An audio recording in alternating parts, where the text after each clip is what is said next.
നിതിൻ രാജിന്റെ മരണവുമായി ബന്ധപ്പെട്ട് പോലീസ് കേസെടുത്തിട്ടുണ്ട്. പ്രതി അറസ്റ്റ് ചെയ്യുകയും ചെയ്തിട്ടുണ്ട്. അപ്പൊ പോലീസിന്റെ ആ നിയമ നടപടിയുടെ തൃപ്തികരമല്ലേ സംഘടനയ്ക്ക്? ഞങ്ങള് ദളിത് സംഘടന എല്ലാം കൂടെ യോജിച്ചുകൊണ്ടാണ് ഈ ഹർത്താൽ ആഹ്വാനം ചെയ്തിരിക്കുന്നത്. എത്ര ദളിത് സംഘടന ഉണ്ട്? 52ഓളം ദളിത് സംഘടനകൾ ചേർന്നാണ് നടത്തുന്നത്. 52. ഞങ്ങൾ ദളിത് വികസന മുന്നണിയുടെ ആഭിമുഖ്യത്തിലാണ് ഇവിടെ നടത്തുന്നത്. 52 സംഘടന ചേർന്നാണ് നടത്തുന്നത്. അതുപോലെ തന്നെ പോലീസിന്റെ നടപടിക്കെതിരെ ഞങ്ങൾക്ക് പ്രതിഷേധം കൂടെ ഉണ്ട്. അതുകൊണ്ട് കൂടെയാണ് ഞങ്ങളത് നടത്താനായിട്ട് തീരുമാനിച്ചിരിക്കുന്നത്. പോലീസ് പ്രതി അറസ്റ്റ് ചെയ്തായിരുന്നു, പെട്ടെന്ന് ജാമ്യം കൊടുക്കുകയും ചെയ്തത് എന്താ സംഘടനയ്ക്ക് ഞങ്ങൾ തൃപ്തികരമല്ല. ഞങ്ങൾ തൃപ്തികരമല്ല. അതുകൊണ്ട് ഞങ്ങൾ അതിനെ പ്രതിഷേധിക്കുന്നു. നമ്മുടെ സംഘടന എന്താണ് ഉദ്ദേശിക്കുന്നത്? നിതിൻ രാജിന് നീതി ലഭിക്കണമെന്ന് തന്നെയാണ്. അതിന്റെ കൃത്യമായ പ്രതികൾക്ക് തക്കമായ നിയമശിക്ഷ കിട്ടണം എന്ന് തന്നെ. നമ്മുടെ നാട്ടിൽ ഇപ്പോഴും ജാതിവരി നിലനിൽക്കുന്നുണ്ട്. തീർച്ചയായിട്ടും നമ്മളെ പല മേഖലകളിലും നമ്മുടെ ജനങ്ങളെ പിന്നോക്കം നടത്താനായിട്ടുള്ള ഒരു ഭയങ്കര തന്ത്രപരമായ ആശയങ്ങൾ രൂപീകരിക്കുന്നുണ്ട്. ഇന്ന് നമ്മുടെ നാട്ടില് ഒരു നിതിൻ രാജും ജാതിയുടെ പേര് മരിക്കാൻ പാടില്ല, ആരും മരിക്കാൻ പാടില്ല, ആരും വിഷമിക്കാൻ പാടില്ല. അതിനുള്ള ഒരു താക്കീതും കൂടിയാണോ ഈ സമരം? തീർച്ചയായിട്ടും അതിന് ഞങ്ങൾ എല്ലാവരും, എല്ലാ ദളിത് സംഘടനകളും 52 സംഘടനകളും കൂടി ശക്തമായ രീതിയിലാണ് നടത്തുന്നത്. ജനങ്ങൾക്ക് ബുദ്ധിമുട്ടില്ലാത്ത രീതിയിൽ കൂടെയാണ് നടത്തുന്നത്. വാഹനങ്ങളൊന്നും നിർബന്ധമായിട്ടും തടയുന്നില്ല അല്ലെ? വാഹനങ്ങളൊന്നും നിർബന്ധമായിട്ട് തടയുന്നില്ല. എല്ലാ ആളുകളും നമ്മളുമായിട്ട് സഹകരിക്കുന്നുണ്ട്. വ്യാപാരി വ്യവസായം തുറക്കുമെന്ന് പറഞ്ഞാൽ ഇന്ന് പൊൻകുന്നത്ത് ആരും തുറന്നിട്ടില്ല, കാഞ്ഞിരപ്പള്ളി മേഖല ആരും തുറന്നിട്ടില്ല. കാഞ്ഞിരപ്പള്ളിയിലും പൊൻകുന്നം മേഖലകളിൽ ആരും തുറന്നിട്ടില്ല. 58 സംഘടനകളുണ്ട് അല്ലേ? 65ഓളം സംഘടനകളുണ്ട്. 65ഓളം വരുന്ന സംഘടനകളുണ്ട് നമ്മുടെ നിലവില് ദളിത് സംഘടനകൾ. അതിൽ കൂടുതൽ 52ഓളം വരുന്ന സംഘടനകളാണ് നമ്മൾ സഹകരിച്ചിട്ടുള്ളത്. ഹർത്താലുമായിട്ട് ബന്ധപ്പെട്ട് വേറെ പ്രകോപനപരമായിട്ട് ഒന്നും ഇല്ലല്ലോ? പ്രകോപനപരമായ ഒരു രീതികളും ഞങ്ങൾ ആവർത്തിക്കുന്നില്ല, തുടരുന്നുമില്ല. ഈ വിദ്യാഭ്യാസ കാലഘട്ടങ്ങളിലും കൃത്യമായി ജാതിയുണ്ട്, അല്ലെങ്കിൽ നിറത്തിന്റെ പേരിലാണ് പ്രിയപ്പെട്ട സഹോദരൻ ജിതിൻ അവിടെ മരണപ്പെട്ടത്. കൃത്യമായി നവോത്ഥാന മുന്നേറ്റം എന്നറിയപ്പെടുന്ന ഈ സർക്കാരിന് ഈ ദളിതരായ ഈ സഹോദരന് വേണ്ടി യാതൊരു വിധത്തിലുള്ള സഹകരണം സർക്കാരിന്റെ ഭാഗത്ത് ഉണ്ടായിട്ടില്ല.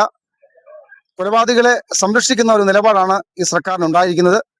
ഇത് നീതിനിഷേധമാണ്. അടിസ്ഥാന ജനവിഭാഗങ്ങളെ അവരെ കാണാത്തതുമുള്ള ഒരു സർക്കാരാണ് ഇന്ന് ഇവിടെ നിലനിൽക്കുന്നത്.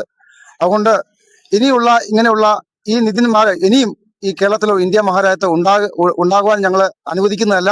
പ്രത്യേകിച്ച് കേരളത്തിൽ ഇങ്ങനെയുള്ള ജാതി കൊലപാതകങ്ങൾ നടക്കില്ല. അതിന് ഞങ്ങൾ ഇവിടുത്തെ ദളിതന്റെ അവന്റെ ജീവനും സ്വത്തിനും സംരക്ഷണം നൽകുവാനുള്ള ഒരു വലിയ അടിസ്ഥാനമുള്ള സംഘടനയാണ് CSTs. അതിന്റെ ഒരു ഭാഗമായിട്ടാണ് ഇന്ന് കാഞ്ഞിരപ്പള്ളി ഞങ്ങൾ ഈ ഹർത്താൽ ആഹ്വാനം ചെയ്തിരിക്കുന്നത്. ഈ സർക്കാരിന്റെ ഒരു ഇരട്ടത്താപ്പ് നയമാണ്. ജനങ്ങളെ, ഈ അടിസ്ഥാന ജനവിഭാഗങ്ങളിലെ അവരുടെ കഷ്ടപ്പാടുകൾ കാണാതെ അവരുടെ വോട്ടുകൾ മാത്രമാണ് ഈ സർക്കാരിന് ആവശ്യം. അതുകൊണ്ട് ഇങ്ങനെയുള്ള നിലപാടുകൾ ഒരിക്കലും ഞങ്ങള് കാണാതിരിക്കുകയില്ല. നിശ്ചയമായുള്ള മറുപടി ഞങ്ങൾ ഇനിയും വരുന്ന ഞങ്ങളുടെ വോട്ടിലൂടെയും മറ്റ് കാര്യങ്ങളിലൂടെയും ഞങ്ങൾ തുച്ഛമായ ഒരു പ്രതികരണം ഞങ്ങൾ നടത്തുമെന്ന് അറിയിക്കുന്നു.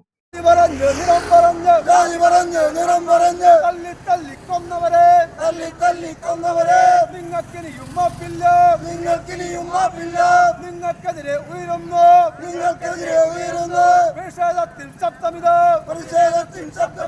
CSTS സിന്ദാബാദ് ജാതിയില്ല കേരളമെന്ന്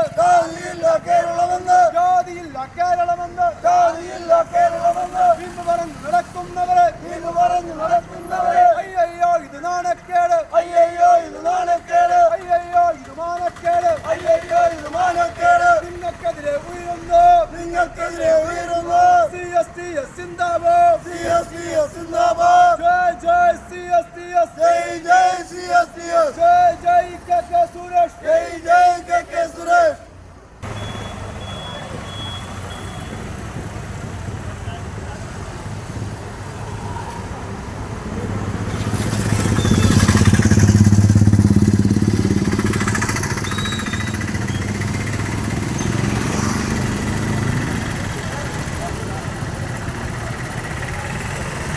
जिंदाबाद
കിട്ടി